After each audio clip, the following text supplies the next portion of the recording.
My name's Jan Nelson. I am the convener of Western Methodist Justice Movement, and I'm just here to start things off and welcome you tonight. For those of you who have not been to anything sponsored by WMJM before, we are a intersectional justice movement, mainly in the Western United States, mainly United Methodist.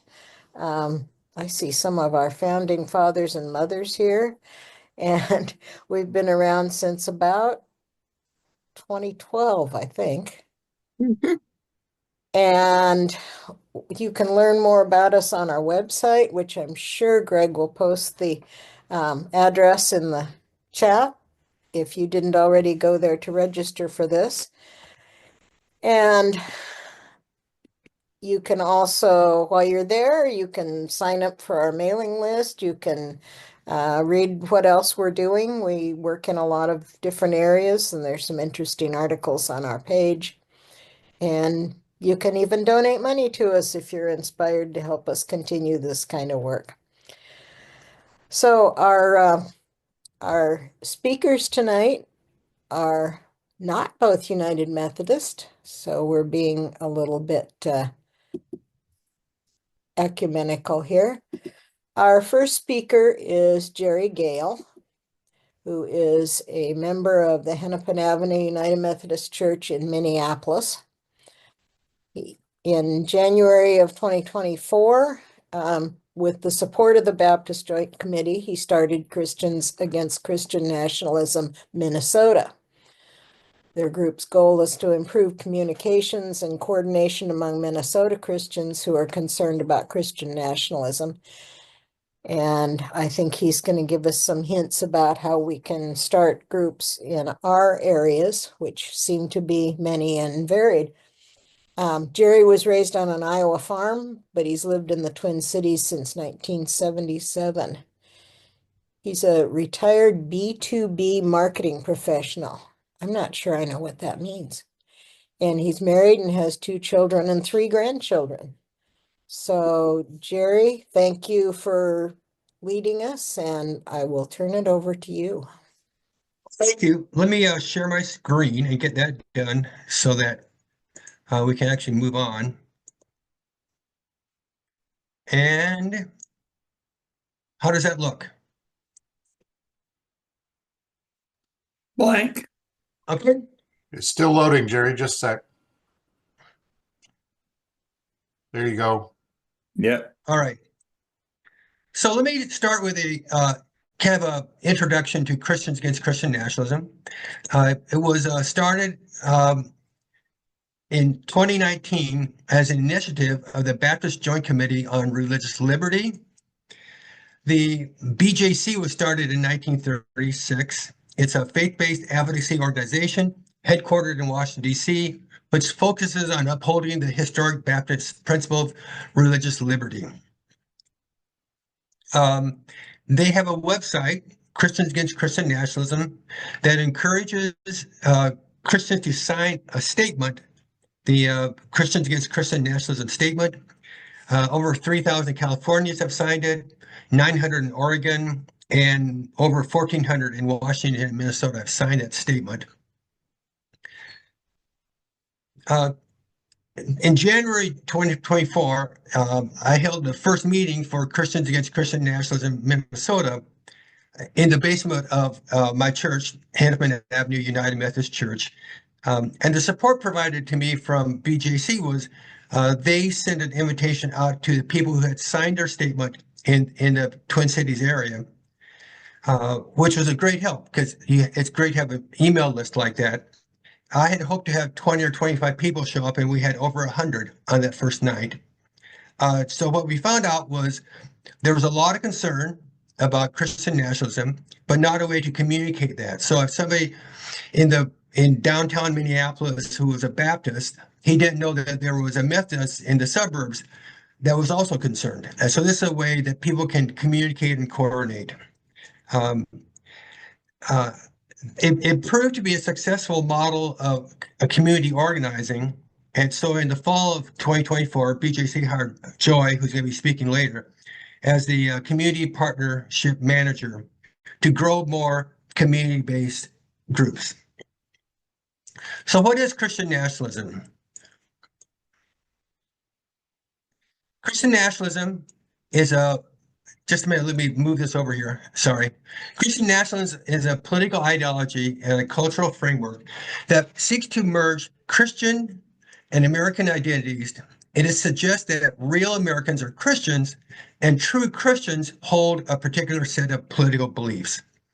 Christian nationalism demands Christianity be privileged by the state, and it implies that to be a good American, one must be Christian. It often overlaps with and provides cover for white supremacy, racial injustice, and patriarchy. And kind of this basic belief of Christian nationalism, this is taken from a book, The Flag and the Cross, which came out in 2022. America was founded as a Christian nation by white men who were traditional Christians who based the nation's founding on documents on Christian principles. The United States is blessed by God, which is why it has been so successful. And the nation has a special role to play in God's plans for humanity.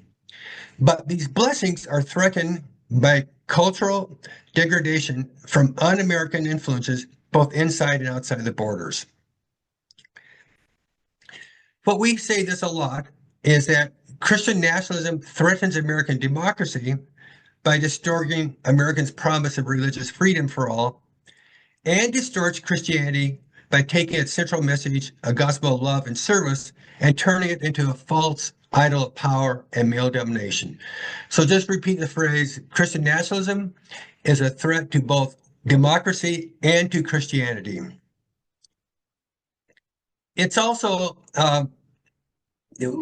as Christians, as Christians who believe in the Christianity based upon love and service, we must stand up and speak out against Christian nationalism, especially when it inspires acts of violence and intimidation, including vandalism, bomb threats, arson, hate crimes, attacks on houses of worship, and religious communities at home and abroad, which is what January 6th, the storming of the Capitol was.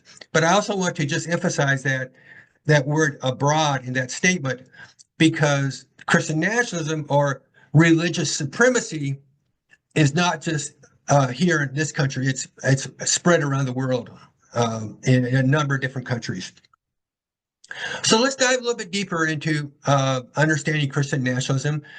I'm going to share a couple of slides with you from a study that was done, released in 2023 from the Public Religious Research Institute, PRRI, and Brookings. They went out and interviewed a large sampling of Americans and asked them 5 questions. God has called Christians to exercise dominion over all areas of American society. The U.S. government should declare America a Christian nation. Being Christian is an important part of being truly American. If the USA moves away from our Christian foundations, we will not have a country anymore. U.S. laws should be based on Christian values. And you can look at the percentage of people who agree with those statements. And then once they did that, they took a look at a spectrum of a scale of people, and they divided people into 4 categories: adherents, kind of the true believers; sympathizers, people who kind of lean towards that direction; skeptics, people who lean get away from that; and rejectors, who probably didn't agree with any of those 5 statements. So in 2023, the survey found that in this country, 10% are adherents, 19% are sympathizers, 39% are skeptics, and 29% are rejectors, and 4% no score. Then last year, this is one other fact that they came out with that survey. They looked at the Christian nationalism scale by religious attendance. And so they looked at people who attend church once a week and found that the adherents are 21% and sympathizers are 29%. What I found interesting is when you look at the people who never attend or seldom attend church, they still found 5% of those people are adherents and 13% are sympathizers, which kind of means that Christian nationalism is more of a heritage than a theology. It's just like a Jewish person does not need to attend a synagogue to be considered a Jew. But I also want to point out that of the people who attend church once a week, 38% are skeptics and 9% are rejectors. So they're still Christians that attend church all the time. Then last year, they brought out a study that looked at adherents and sympathizers by state. And you can see the whole country there. 20% in California are adherents, 17% in Oregon, which is the lowest in the country, and then 20% in Washington, D.C., and in Minnesota, we're at 28%. So I want to dig in now onto what I consider to be the engine or the driving force behind Christian nationalism, which is New Apostolic Reformation. And there's a book out by Matthew D. Taylor called The Violent Take It by Force. And we'll come back to the title later. But this whole book is about the New Apostolic Reformation. And he has this chart that says, okay, we have the big diagram of the American Christianity. Within that, we have the Pentecostal charismatic movement, and then the independent charismatics, and then the apostolic and prophetic movement. And then finally, the driving engine for us is this New Apostolic Reformation. So let me explain that and talk about that now. It started with a gentleman called C. Peter Wagner. He was a professor at Fuller Theological Seminary in Pasadena. He became fixated on this independent charismatic network that could be seen as a center of future growth in the church. In 1996, he adopted the phrase New Apostolic Reformation. And it was used to describe post-denominational charismatic work of God by modern-day apostles and prophets. And this is the Bible verse that they use a lot. It's from Ephesians. And God gave some apostles and some prophets and some evangelists and some pastors and some teachers. And their theory was that we've got evangelists and pastors and teachers. What we need is more prophets and more apostles. And that led to the apostolic and prophetic governance of the church, which led to the Seven Mountain Mandate, which led to strategic spiritual warfare. And we're going to talk about each of those three briefly. So apostolic and prophet governance works. Apostles primarily govern the church while being advised by supernaturally through prophets. Prophets cannot self-proclaim. They need to be recognized by the Eagle Vision Apostle team. And this diagram over here, this interlocking circle, shows some of the major players in this movement and how they're connected to these overall groups of like the International Coalition of Apostolic Leaders. And these are global networks. Apostles and prophets can be men and women. And there's thousands of global apostles and prophets who do not compete, but collaborate globally. Now we're going to talk about the gentleman at the very bottom of that square. And then later at the very end, I'm going to talk about the gentleman to the left of him with the long hair. But that person is Sean On. He's a pastor at Harvest Rock Church in Pasadena. He leads the Harvest International Ministry, and he's the chancellor of Wagner University, named after C. Peter Wagner. And this is a quote from January 6th. I believe that this week we're going to throw Jezebel out and Jehu's going to rise up, and we're going to rule and reign through President Trump and under the lordship of Jesus Christ. And he was one of the key figures in organizing the January 6th insurrection.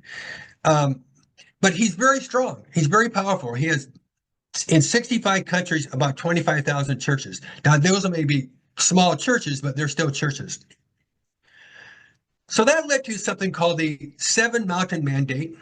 And that was created by Lance Wallnew, who is another leading light in the Christian nationalism movement. The seven mountains are religion, family, education, media, government, business, and arts. And in each country has their own 7 mountains. And the theory behind this, what they believe is that right now there's a hierarchy of demons that are at the top and control each of these mountains. And Christians are mandated to conquer each of these 7 mountains and install kingdom-minded and kingdom-motivated individuals at the top of each mountain. And then we have a top-down influence of politics. And they want to take control of the mountaintop, and then Christianity will have dominion throughout the country. So there really is no separation of church and state on this. And if you want to see how this influences, how much this has influences, it has. Last year, I went to the National Day of Prayer, and this is the program that was handed out in St. Paul, but this is a program that was used throughout the country for the National Day of Prayer. And you can see they have 7 topics on the agenda: church, family, education, business and work, military, government, arts, and entertainment media. So this was a National Day of Prayer completely bought into the 7 Mountain Mandate. Now, probably the most concerning is this strategic spiritual warfare. And they're not hiding this. They're putting out books talking about it. And they use a couple of verses, this from Ephesians, where you put on the armor of God. You take the shield of faith, the helmet of salvation, the sword of the Spirit. And then the verse from Matthew 11:12, since the days of John the Baptist until now, the kingdom of heaven suffers violence, and the violence take it by force. Which, as you remember, this was the title of this book, and that's why he took it, because this is kind of a guiding verse for the new apostolic movement. And so what this led to was January 6th, that the prophets and apostles are the generals in the fight against demonic forces. They have special authority to cast out and conquer demons. And this led to on January 5th, Jericho marches around the around the national capital, where they were praying and singing and blowing shofars. And that led to the storming of the Capitol, where they wanted to keep Donald Trump as president. Just to remind you, many people were injured, including 174 police officers. 4 officers who were responded to the attack died by suicide within 7 months. Now, this is probably the most concerning slide I'm going to show you. This is from a study that was actually released earlier this year from PRRI. And they looked at 2 statements. I'll read the statements. There's a storm coming soon that will sweep away the elites in power and restore the rightful leaders. So 25% of Americans believe that. 55% of adherents believe that. And then the second statement, because things have gotten so far off track, true American patriots may have to resort to violence in order to save our country. Again, 17% of all Americans believe that, and 38% of adherents. I'm going to give you a couple more quotes. This is from our friend Lance Walnew in the middle of 2024. Harris represents the spirit of Jezebel in a way that'll be even much more ominous than Hillary, because she brings a racial component and she's younger. Biden's out, as we prophesied. Kamala's in. My guess is that the devil's plan is to make her president. And this is from Franklin Graham, October 21st. There's a spiritual element that's at work here. There are dark forces that are arrayed against this man. They've tried to put him in prison. They've tried to assassinate him twice. He's attacked every day by the media. We pray for our nation, and Father, if it be thy will, that President Trump will win this election. We pray this in Jesus' name, amen. Well, breaking news, Trump won. And I want to take one look at one factor of his winning, and that was the role of Christianity. It was no surprise, but 81% of white evangelical voters for Trump, which is just about the same number as in the 2 previous elections. But what I did find surprising was that 60% of white Catholics and 60% of white non-evangelical Protestants supported Trump. Then there's one other slide I want to share with you. This is from a survey that was done before the November 24th election that looked at 68% white Christians were supporting Trump. But if you look at Christians of color, it was 33%, non-Christian religions, 30%, and the religiously unaffected, 28%.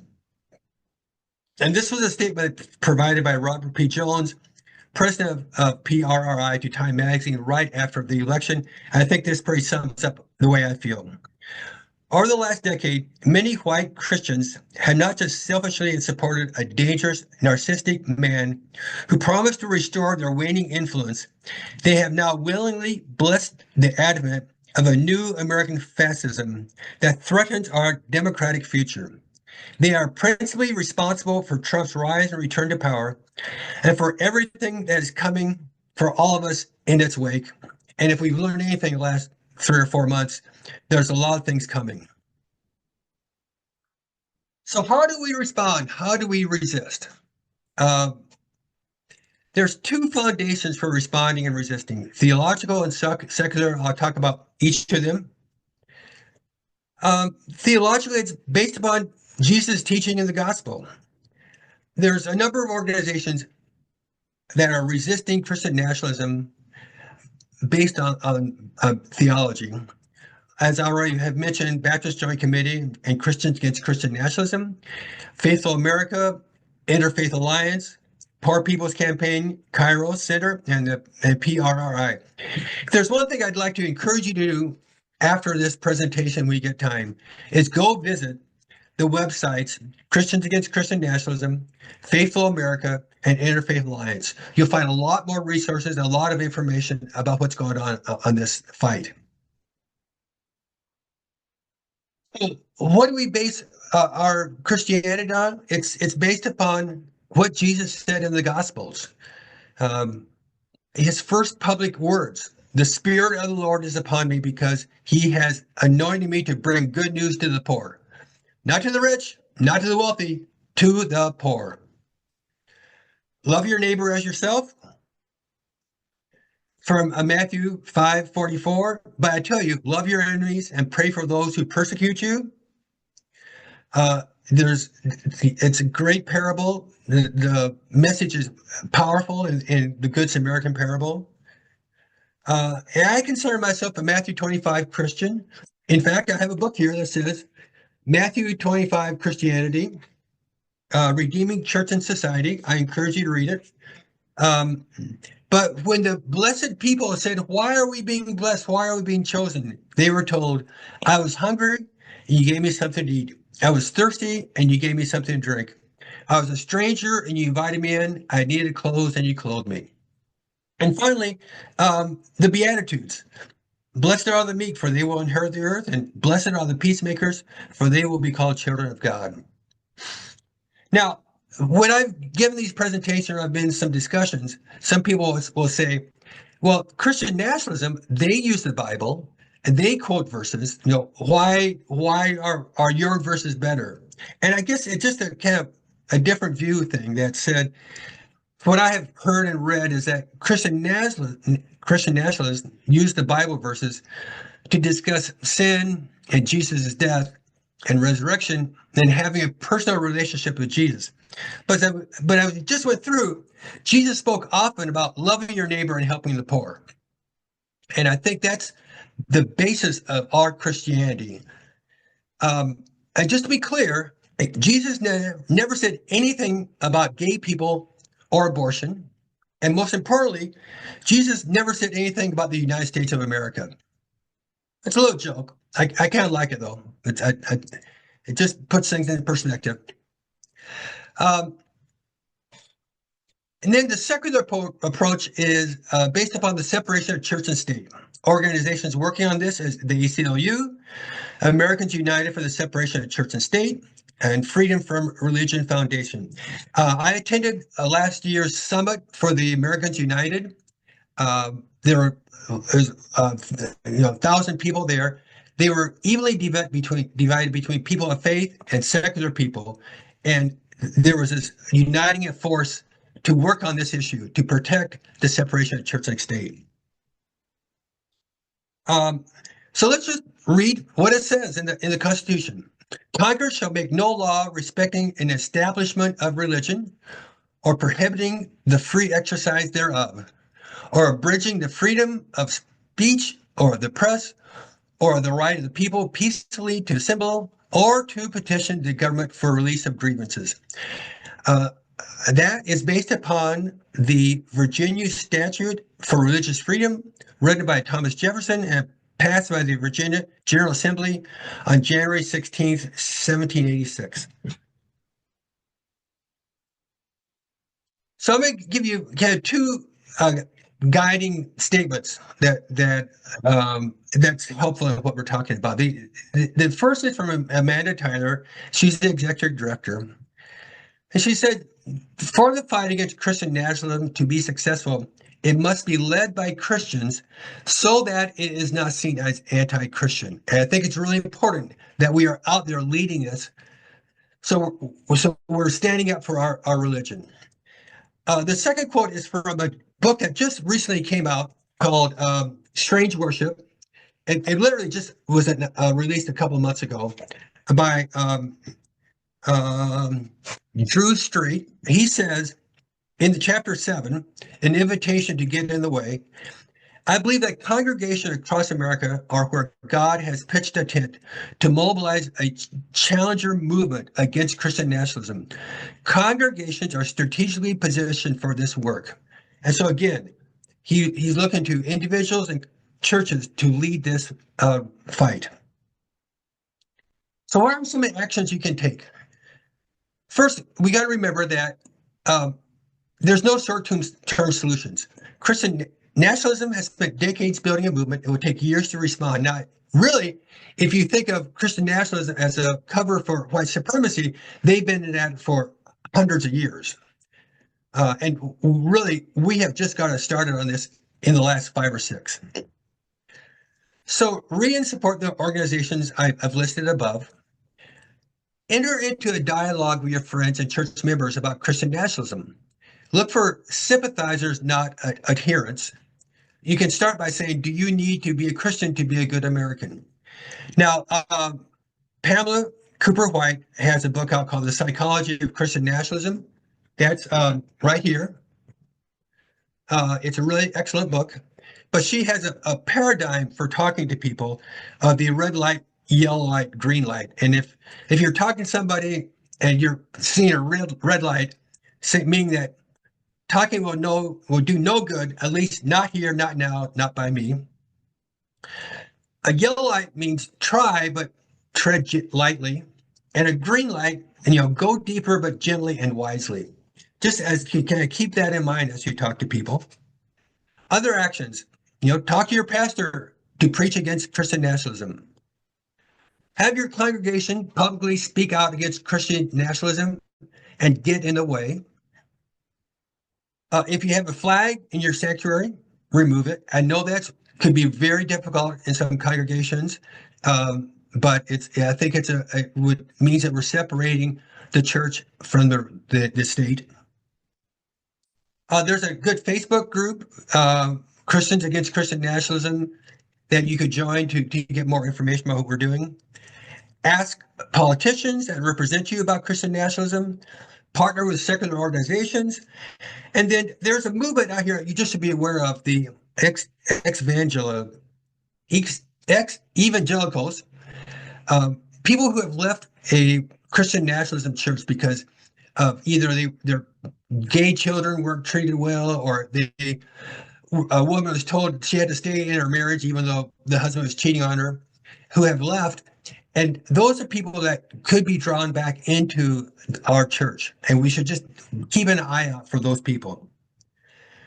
And then one more action to take is school board elections.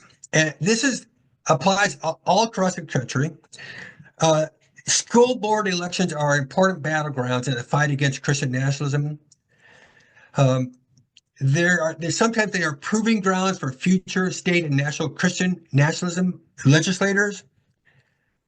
So you want to support school board candidates who are against banning books and for teaching history and for protecting all students. And then look for candidates who have been endorsed by something called Moms for Liberty. In Minnesota, we have something called Minnesota Parents Alliance. So in your state, there may be another organization that is supporting more conservative candidates. Additional actions you can take: start a book study group at your church, and these are excellent books as far as being used in a church. And I would recommend this book by Jim Wallace, The False White Gospel. It's got 8 chapters. You can do 2 chapters a week for 4 weeks. It's just a great study. And I just mentioned the Strange Worship book, which just came out. Again, 6 steps. You could do that in 3 weeks. If you have your local book group, I suggest that you have one of these books that you read. Now, Catherine Stewart's book just came out a month ago. It's excellent, and she talks a lot about the dark money behind this. It also is quite disturbing. Probably the most famous book on this slide is the Jesus and John Wayne. And again, that came out in 2021, so it shows kind of how new this whole movement is. But it talks a lot. It's a really very good book for understanding Christian nationalism. Share a video, God and Country. It was based upon a book by Catherine Stewart called The Power of Worshippers. And the producer was Rob Reiner. And then Bad Faith is a feature-length documentary that looks at the rise of Christian nationalism. There's 2 other videos I would recommend, and I just cannot recommend the video of James Tallarico giving a sermon. It's excellent. You can find that on YouTube. And then Amanda Tyler came to Hennepin Church right after the election, and she spoke about her book. Her book is How to End Christian Nationalism. And there's some raw emotions shared on that video, so I would encourage you to talk about that. In my presentation with taking a look at 2 sides of the Christian nationalism coin. So the head side, let's say, is with Bishop Marianne Edgar Budd. And I think probably everybody on the call remembers that she was the pastor at the service on Inauguration Day.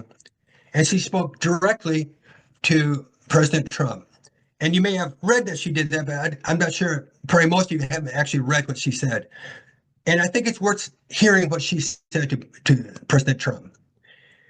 In the name of our God, I ask you to have mercy upon the people in our country who are scared now. There are gay, lesbian, and transgender children in Democratic, Republican, independent families, some who fear for their lives. I ask you to have mercy, Mr. President, on those in our communities whose children fear that their parents will be taken away, that you help those who are fleeing war zones and persecution in their own lands to find compassion and welcome here. Now, I find these very Christian, almost holy words that can be shared. Now, on the other side of the coin is Sean Foote. On the evening of the election, he recorded a video in the airport about his experience at that service, and this is what he said. The most disgraceful and embarrassing thing I've ever witnessed. It exposed the demon behind wokeness. It exposed how crazy these people are, how demonic they are, how inspired by the pits of hell they are. We banded together to pray, and we broke off that spirit, and we broke off her witchcraft. So, I'm not going to end it there because I can't end it with his picture.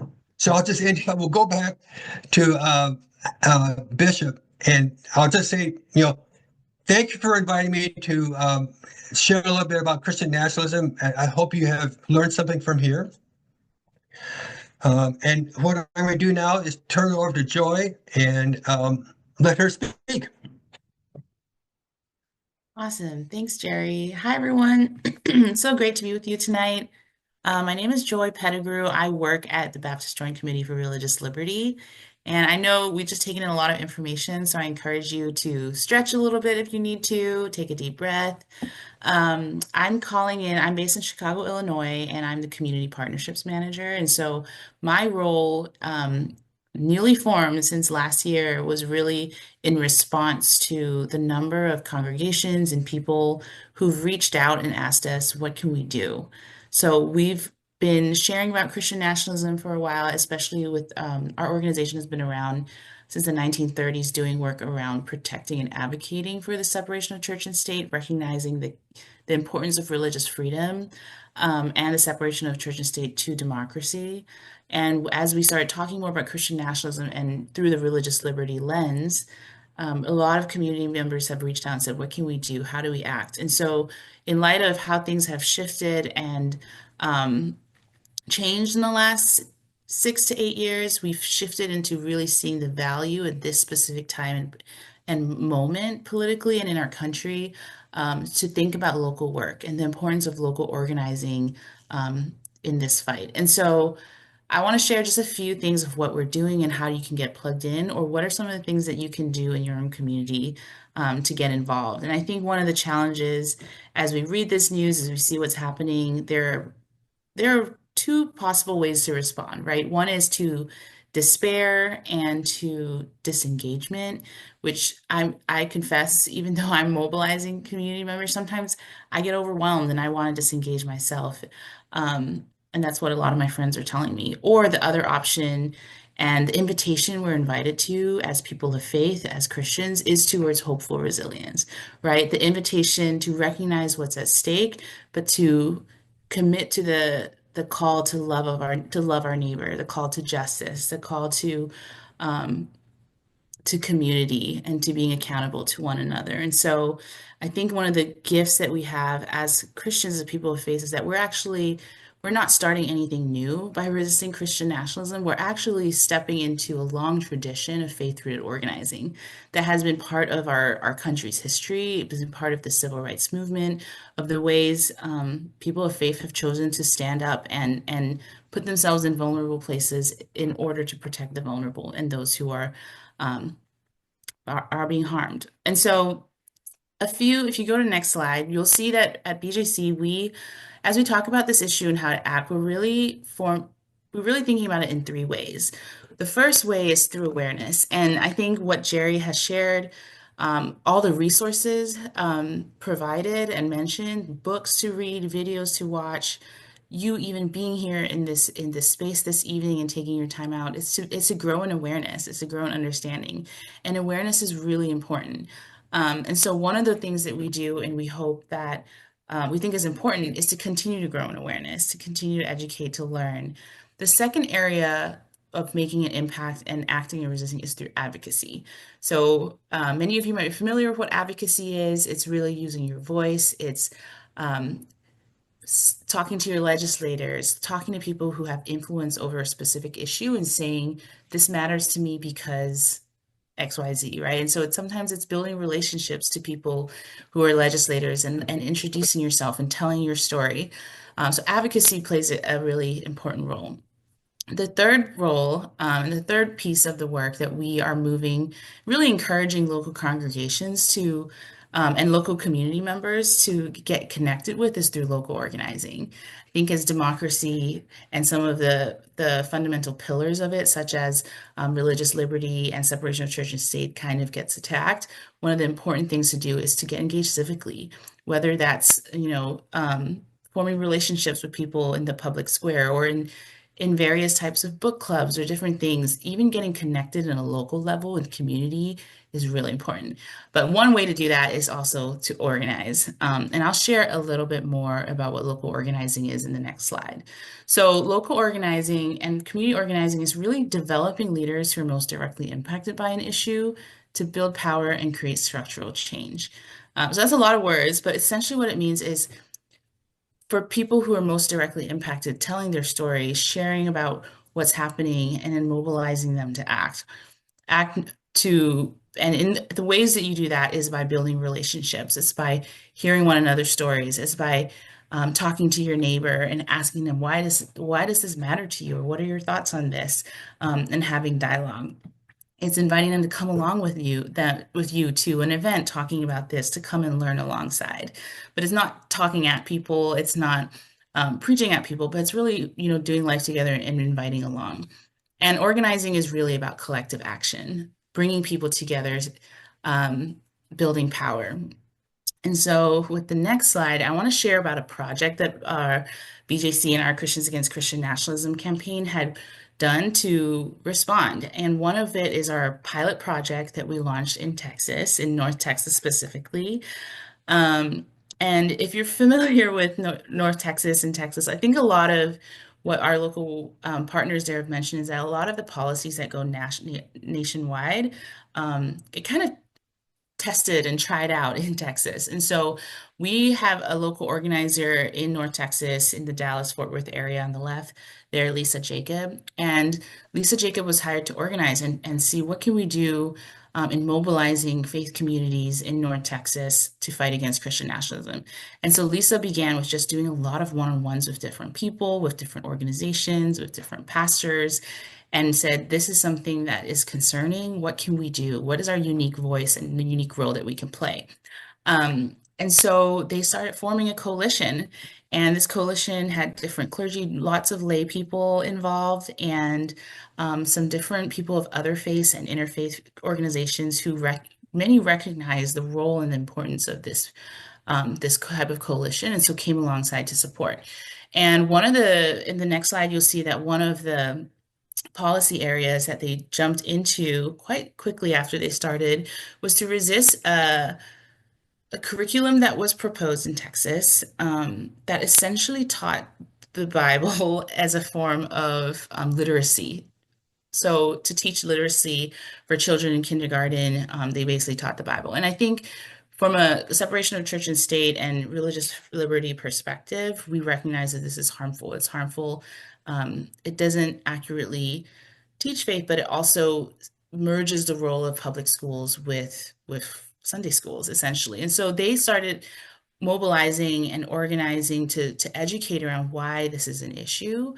And what was happening at the time was the School Board of Education in Texas was quite partisan, but through telling stories that you'll see in the next slide, talking to people in the school board, showing up, bringing an interfaith coalition alongside, they were able to turn several people in the School Board of Education's votes against it. Unfortunately, it was down to one vote as a tiebreaker, and the governor at the time appointed their friend to step in. And we question whether it was a legal thing to do because someone else was already voted for that seat, but it was a last minute appointee and eventually voted to pass this curriculum. But I think some of the things that the coalition had learned around that experience was the power of using their voice and how the work is long-term. It's one-on-one conversations. It's the ways that they were able to change people who kind of sit on the in-between on the scale of what they think about these issues. And so that's an example I wanted to share because public education definitely is one of the policy areas that are impacted, but it's not the only one. And so if you go to the next slide, you'll see a few other areas that public schools across the US are being impacted by Christian nationalism. We're seeing chaplain bills that are allowing unlicensed religious chaplains in public schools. That's one of the issue areas that we've talked about that for a while, and it's definitely popping up right now as well. 10 Commandments in public school classrooms are bills that are being introduced as well across the country. And then school voucher programs. Right now, there's a bill that we're advocating against that is being introduced to set aside $10 billion in taxpayer money to go towards private school vouchers. And then finally, Plyler bills. Plyler was a bill introduced to ensure that undocumented children could access public education and go to schools. And what we're hearing from our partners in the education and immigration space is that Bills are being introduced right now in Tennessee, Oklahoma, and Texas that would revoke that and basically not allow undocumented children to go to school, which we know causes so much harm and is a violation, we believe, of our human rights. And so these are various ways that policies are being bills are being introduced and different ways to act and resist. So these are in the state level, but also in the federal level. And I wanted to share a bit about some of the local organizing that's happening. And so if you're interested in gathering together and forming a group, let us know. We want to share about it so that other people who reach out to us will be able to find you. We're also producing resources around how do you organize, forming local learning communities and different ways for people to share best practices. So if you're interested in just learning more about local groups or even sharing about maybe a coalition or an effort or initiative that you might be interested in forming, you're welcome to visit our website at christiansagainstchristiannationalism.org/local groups. So with that, I wanted to mention one quick thing is that we are connected to an organization in Southern California that they're called the Public Education Defenders Hub, and they're actively trying to support organizations and clergy, specifically faith organizations and Christian clergy and Christian communities who want to be a counter witness in the public education space, recognizing the Christian nationalism takeover of public schools in Southern California. And so if you know of people or congregations or faith leaders based in Southern California, I would love to connect in any way possible. So feel free to reach out to me. And so I'm wrapping up here, but here are some additional resources. We'll share the slides with you, so I won't spend too much time here. We have some learning educational resources around how do you respond to Christian nationalism. We have a podcast with discussion guides in case that's a helpful way for you and your community to engage through a podcast and through listening. And then some resources on the connection between historic racism in our country and white Christian nationalism. So that's it for me. We're happy to hear some questions. If we have our emails here if you ever want to reach out and further ask questions or want to connect. But with that, I think I will pass it back. So I'm going to stop sharing. Okay. Jerry Jerry and Joy, there are a few questions for the two of you. Can I just start by saying one thing? I forgot Sure. to mention that there's a handout. Did you put that into the chat? The information of Yeah, yes, we did, Jerry. But it's just your slides. So, Joy, Yeah. when I get Joy's slides, we can add them to our website along with the video if she's willing to share those. Okay. Sure. I can get that to you too. Yeah. All right. Okay.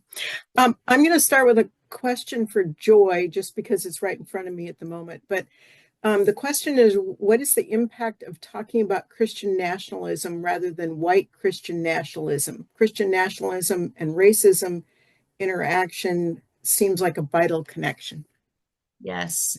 Thank you for mentioning this. Yeah, I think it's important to talk about it as white Christian nationalism because Christian nationalism is a systemic issue, and it's something that has existed, I think, as early as our country has existed. And so one of the things that Amanda Tyler, executive director, says is she even reframes the language of it's not helpful to say an individual is a Christian nationalist, but it's more helpful to think about it as a Christian nationalism is everywhere. White Christian nationalism is everywhere. It's infused in the culture, it's infused in our churches. And so it's really important to address it with understanding history so that we can recognize it and not even just see it as Christian nationalism is out there, but actually what are the ways Christian nationalism and white supremacy exists in our everyday communities. And so, yeah, thank you for that question. Okay, thank you, Joy. Jerry, there was a question for you about the connection, if you see any, between Christian nationalism and the prosperity gospel. I think so. I think that prosperity gospel is if you attend church, good things are going to happen to you, and what's most important is to be successful and to and again, they're not really talking about helping the poor or the sick or welcoming a stranger. So I think it's a whole different slant to Christianity, Christianity based upon loving your neighbor. It's more about praying to God to make me successful. Joy, would you agree with that? Does that make sense? Yeah, I would add too that the prosperity gospel has this idea of God's favor, and I think that ties into Christian nationalistic views that the United States is blessed as a Christian country, and that by being Christian, it is blessed economically, it's blessed in various different ways, and I think there's definitely a connection there. Thank you. And another question was, what faiths are represented in the Interfaith Alliance? One of the groups that you mentioned, Jerry. There's a real strong a Jewish component to that, but they do reach out to Muslims and Hindus. But I would say the backbone to Interfaith Alliance are Christians and Jewish people. Okay. I do want to point out that some other people have put some resources in the chat, so be sure and check those out. And someone asked about how do we get other groups and other churches in our areas connected together. And I know that we had some people in our congregation who said, "Oh, are we going to do a watch party for tonight?" And we said, "Well, that'd be great, but the two of us that might do that are involved in the leadership of this. So we're going to do one later. We're going to take the video and find another date to do that. And that might be an option for other people with some of the congregations in your own area." We have a question. Karen, go ahead. Can I just Yep, add to that? Go ahead. One of the things I have been very pleased with is the number of different denominations involved in this. So the ECLA, is that right? The Lutherans are very strong, taking some very strong stance at this. As the Methodists, the Presbyterians, some Baptist churches, and there are Catholics churches that are really involved in this. So I think it is something where you can reach out to the congregations that are in your area and have a video, show one of the videos and bring people in to talk about it, and reach out to the congregations, that the mainline Protestant congregations that would be interested in this. Yeah. I'm just going to throw this question out there, and maybe both of you have something to say about this one. But the question is, how has Israel's war in Gaza affected the apocalyptic theology of white Christian nationalism? I cannot answer that question. Joy, would you like to do that? I wouldn't claim to be an expert on this conversation. I think there are a lot of scholars who have made really clear connections. I think when you think about Zionism, Christian nationalism is a form, I think, of Zionism, right? And saying that your nation should be Christian and that you are specifically blessed by God and there is divine, for Americans, it manifest destiny, right? Because of your belief in your God and country, how has it shaped how you act in foreign policy and in different ways as well? And so I think there's definitely a connection. I actually hope that we have more robust conversations about this as we think about Zionism. That is all of the questions that have been put into the chat at this point.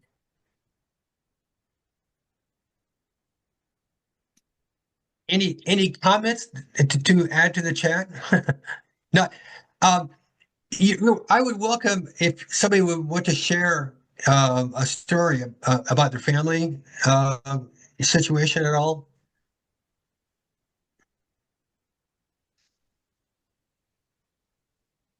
Or we can just call it a night. Is it Moji? Help me with the pronunciation. Hi, this is Moji in Boulder, Colorado. and I am a Sufi Muslim peace activist, among other things.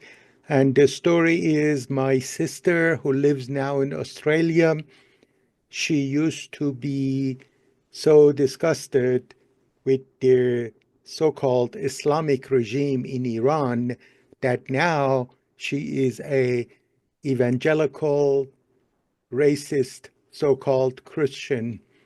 And and that kind of thing, the appeal, the messianic and the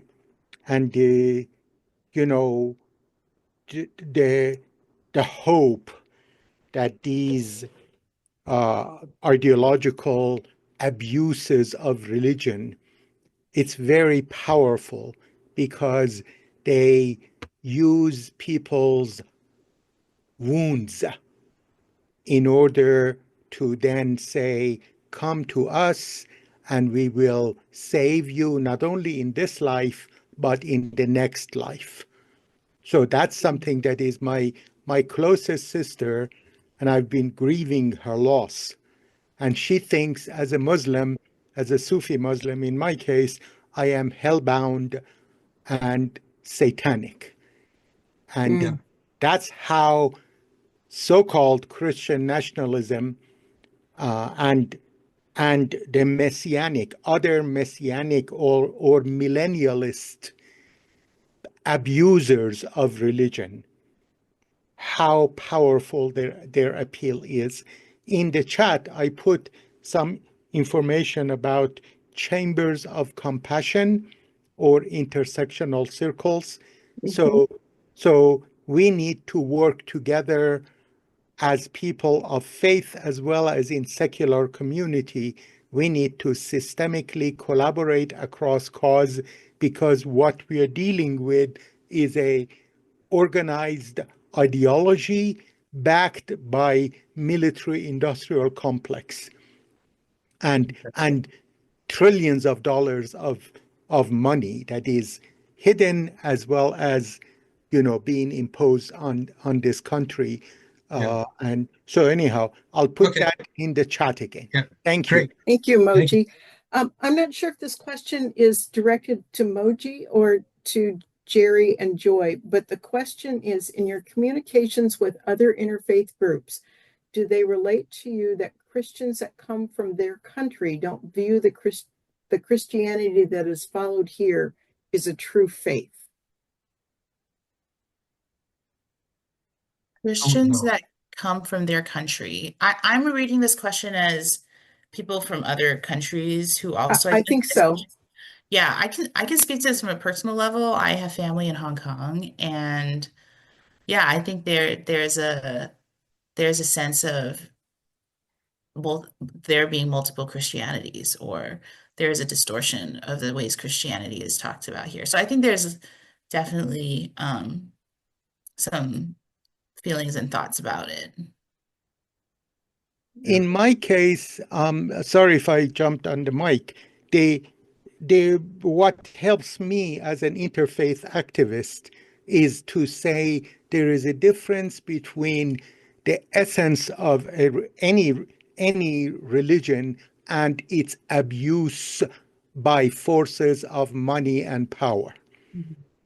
Okay, good. Thank you, Moji. Somebody else? Karen? There is another question here, and then I also see John has his hand up. The question is there a correlation with education levels of supporters of Christian nationalism? I don't think that's the case. I think there's brilliant people on both sides, and there's the Christian nationalists strongly believe kind of what's happening. They really believe that we have demons inside of us, and I think that if you have that belief, then that's what you are. So yeah, and I think there is, and Moji, you had mentioned this about the connection between faith and power and money. And so one of the observations that Amanda Tyler had mentioned too is that if you look at who is elected in office, what is percentage of them that are pretty vocal about identifying as Christian? I think that's a really interesting observation and something that comes to mind as I think about your question about education. As you think about education levels, you could also, yeah, you think about different social markers. I think there's a closeness to power in our country because of how it's structured up as Christian nationalists when you identify as Christian. Okay. John, One thing, Paul Bannon, that I'm sure you know this, he is one of the major Trump supporters. The other day, I watched him saying something that is critical, that he said that we have figured out a way of mobilizing low information voters. And this is a man that is racist to the core, anti-Semitic to the core, and they have figured out a way to mobilize the low information voters, he said, and I'm directly quoting him. I'm not saying that in our messaging we should be. Okay, thank you, Moji. Thank Is you. somebody else? John has his hand up. Yeah, I would like to say Booty, of course, who spoke about mercy for gay people and for immigrants, but also most recently the 25 hours that Cory Booker spoke. It's not between right and left; it's between right and wrong. And he was appealing to what Martin Luther King said. I'm concerned not about the good people. I'm not concerned about the bad people. I'm concerned about the good people. We need to get involved. And you were talking about with community organizing, we need to get the good people involved and talk about Matthew 25 and move that forward in all ways that we can with the churches, with the secular communities.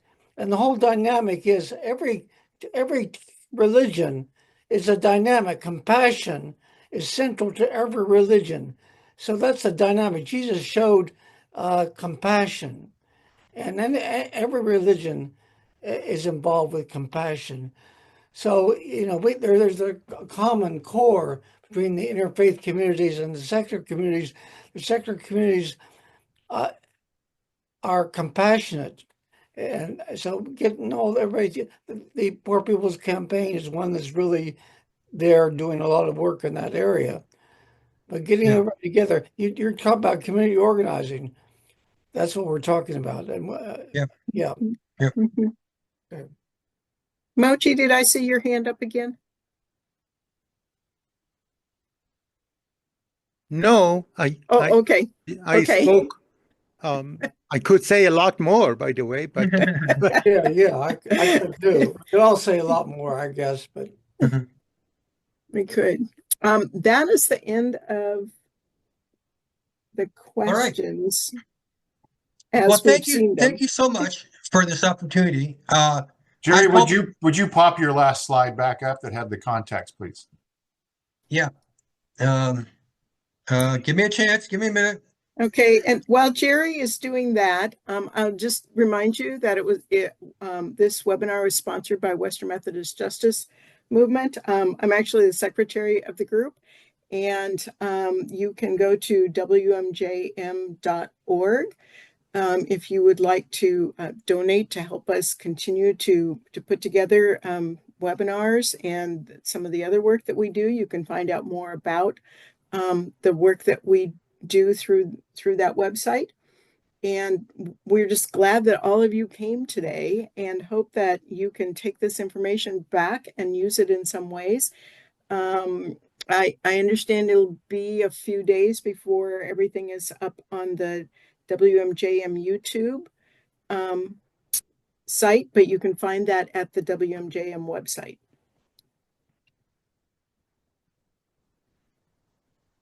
And there is the information on how to get in contact with Jerry and Joy.